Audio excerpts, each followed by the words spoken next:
Kel, balita ko nagkaroon ka daw ng kaibigan. Opo.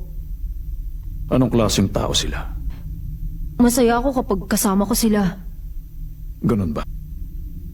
Eh yung exam, kumusta? Madali lang. Gusto kong ikwento mo sa akin ang lahat. Kahit anong maisip mong ikwento mo lang. Sige. Siyempre, ayoko maputulan ng binti. Pero mas lalong ayoko sumuko. Para siyang ewan, di ba? Nakakaalib nga siya. Pagkatapos nun, di lalong napikon yung kalaban niya, kaya tinutukan niya siguro ng patalim sa ulo. Pero di pa rin siya natinag. Naiisip ko tuloy, ano ang dahilan at bakit hindi nga ba tayo nakapag-usap ng ganito noon pa? Pinalaki ako para maging assassin ng mga magulang ko.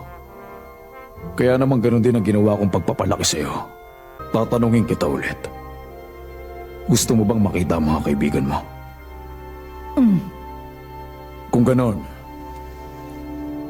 malaya ka nang puntahan sila. Pero, mangako ka sa akin na kailanman hindi mo sila pagtataksilan. Maliwanag. Pangako po, hinding-hindi. Kailanman.